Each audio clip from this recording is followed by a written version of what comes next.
मुकुंद आप सभी का स्वागत करता हूँ PSRM स्टडीज में।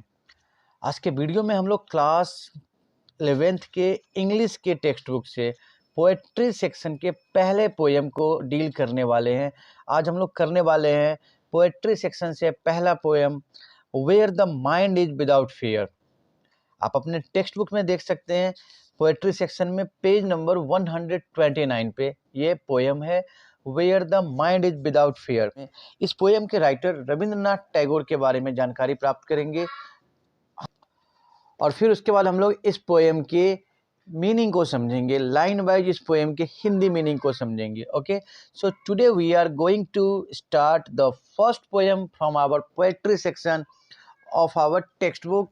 Okay, the title of this poem is Where the Mind is Without Fear, and this poem is written by Rabindranath Tagore. Okay, Rabindranath Tagore is also known as Gurudev. Rabindranath Tagore is a prestigious name in Indian literature. Rabindranath Tagore का नाम भारत के साहित्य में बहुत ही सम्मान के साथ लिया जाता है। Okay, if we talk about his lifespan, Rabindranath Tagore was born on 8th May 1861 and he died on 7 August 1941. Rabindranath Tagore was the first Indian who achieved the prestigious Nobel Prize. Rabindranath Tagore Bharat के पहले आदमी थे, पहले भारतीय थे जिनको दुनिया भर में सम्मानित नोबेल प्राइज मिला था। He was the first Indian who achieved the Nobel Prize. इनकी एक किताब है जो इन्होंने लिखी थी 1913 में, गीतांजलि नाम है उस किताब का। गीतांजलि में बहुत सारे सॉन्ग्स का कलेक्शन है, कविताओं के कलेक्शन है और इनके इस बुक में 35 नंबर की जो कविता है वो हम लोग इस कविता को डील करने वाले हैं। यही कविता है where the mind is without fear. So Rabindranath Tagore, the recipient of the Nobel Prize for Literature in 1913, was one of the greatest lyric poets of the world. Rabindranath Tagore जिनका लाइफ स्पैम 1861 से 1941 तक है और इन्हें नोबेल प्राइज भी मिला था 1913 में। He was also a noted dramatist, novelist, short story writer, philosopher, humanist, nation builders and founder of an international university at Shantiniketan. Gurudev Rabindranath Tagore एक बहुत ही प्रसिद्ध नाटककार हैं, उपन्यासकार हैं, शॉर्ट स्टोरी के राइटर हैं, ये एक दार्शनिक है, मानववादी विचारक हैं और राष्ट्र के निर्माणकर्ता के रूप में हम इन्हें देखते हैं। इन्होंने एक विश्वविद्यालय की भी स्थापना की थी शांति निकेतन में। इनकी जो भाषा है वो मुख्यतः बांग्ला है। बांग्ला के अलावा इन्होंने अंग्रेजी में भी बहुत लिखा है। So he wrote primarily in Bangla but rendered a large number of his own works into English and in the process wrote them anew. इनके हम प्रमुख किताबों की बात करते हैं। Okay, if you talk about some popular books written by Rabindranath Tagore, these books are Gitanjali, the crescent moon, the gardener. Okay, in addition to these three books, he has also written Gora, The Wreck, The Post Office, Sadhana, The Home and the World. These are some books written by Gurudev Rabindranath Tagore. Okay, this very poem, Where the Mind is Without Fear, has been taken from his book Gitanjali. ये जो कविता हम लोग पढ़ने वाले हैं ना, Where the Mind is Without Fear, उनकी किताब गीतांजलि से ली गई है। It is a prayer to God to awaken the country from darkness and slavery into a state of ideal freedom. इस कविता में ये भगवान से प्रार्थना करते हैं कि इनकी मातृभूमि को अंधेरों से, दास्ता से मुक्ति मिले और ये स्वतंत्रता प्राप्त करें। The whole poem is a single complex sentence with principal clause is the last line.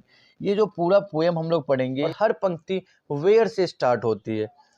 The whole poem is a single complex sentence. ये पूरी पोएम ही एक ही सेंटेंस में है। आप देखोगे तो ये 8 पंक्तियाँ एक ही सेंटेंस की है और ये एक कॉम्प्लेक्स सेंटेंस है, जटिल सेंटेंस है। और इस कविता के आखिरी की जो लाइन है उससे हमें इस कविता के सार को समझ में आता है, कविता का एसेंस क्या है, मेन मोटिव क्या है, वो इस कविता की लास्ट लाइन डिफाइन करती है। ठीक है, तो हमें रविंद्रनाथ टैगोर जी के बारे में जानकारी प्राप्त हो चुकी है। अब हम लोग रविंद्रनाथ टैगोर की इस कविता के बारे में, इस कविता को लाइन वाइज पढ़ते हैं और फिर समझते हैं।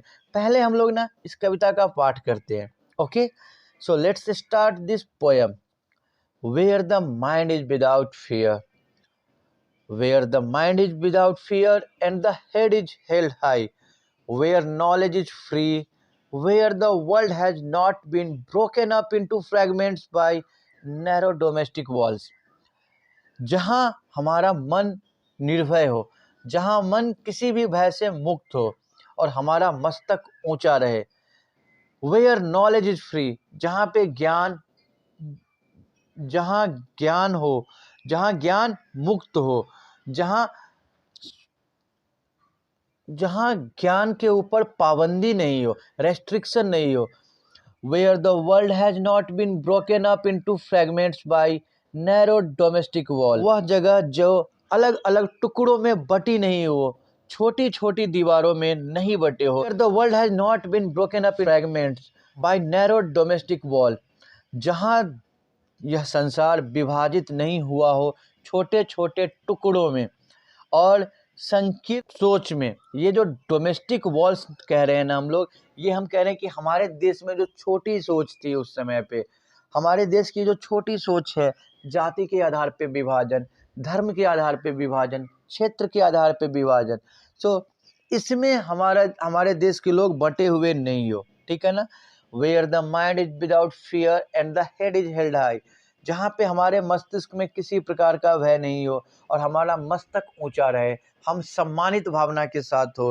वेयर नॉलेज इज फ्री, जहाँ ज्ञान के ऊपर किसी भी प्रकार का प्रतिबंध नहीं हो, जहाँ स्वतंत्रता पूर्वक ज्ञान प्राप्त किया जा सकता हो।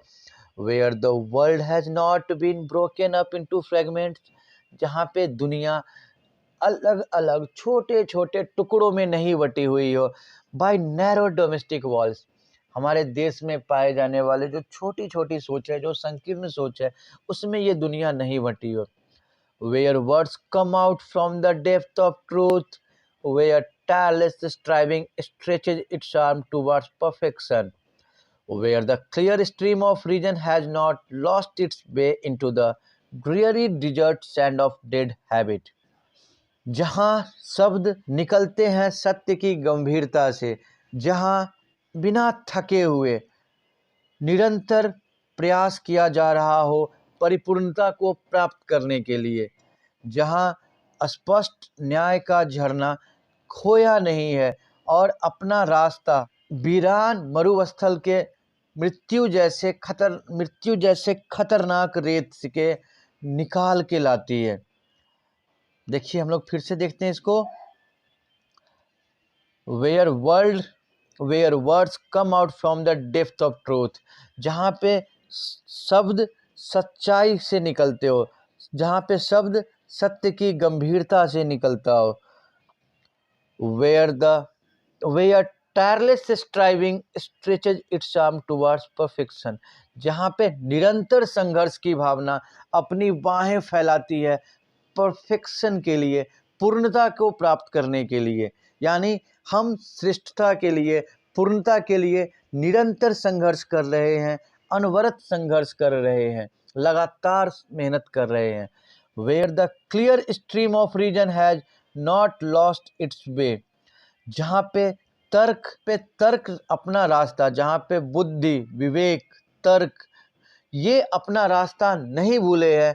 ड्रीयरी desert sand of dead habit, जहाँ पे पुरानी आदतों में, जो मर चुके मुर्दा आदतें हैं, उनमें, उनके रेगिस्तान में रीजन, तर्क अपना रास्ता नहीं खोया है। इसका मतलब है कि हम ऐसे समाज की बात कर रहे हैं जहाँ पे लोग क्वेश्चन पूछना जानते हैं, जहाँ के लोग तर्क करना जानते हैं, जहाँ के लोग परंपराओं में घिसे पिटे मरे हुए आदतों में नहीं खोए हुए हैं। यानी जो जैसा चलता आ रहा है उसी को फॉलो नहीं कर रहे हैं, बल्कि वो समाज के प्रचलित मानदंड के ऊपर प्रश्न करते हैं, अपने बुद्धि का इस्तेमाल करते हैं, अपने तर्कों का इस्तेमाल करते हैं। Where the mind is led forward by thee into ever widening thought and action, into that heaven of freedom, my father, let my country awake, जहाँ हमारे मन को आप नेतृत्व कर रहे हैं, जहाँ हमारे मन का मार्गदर्शन आप कर रहे हैं। Where the mind is led forward by the into ever widening thought and action, जहाँ हमारे मन का नेतृत्व प्रतिनिधित्व आप कर रहे हैं और ये हमारे मन को आप विस्तार दे रहे हैं, हमारे मन के शब्द और विचारों को आप विस्तार दे रहे हैं अपने प्रतिनिधित्व से, अपने मार्गदर्शन से। हमें उसी स्वतंत्रता के स्वर्ग में हे मेरे परमपिता ले चलो, जहाँ मेरे देश के सोए हुए लोग जाग सकते हैं, जहाँ मेरा सोया हुआ देश जाग सकता है। वही स्वतंत्रता का स्वर्ग जहाँ पे हे परमपिता हमारे सोए देश को आप ले चलो। देखिए इस पोयम में अगर हम बात करते हैं ना, तो अगर यहाँ पे आप देखोगे हर एक लाइन वेयर से स्टार्ट हुआ है।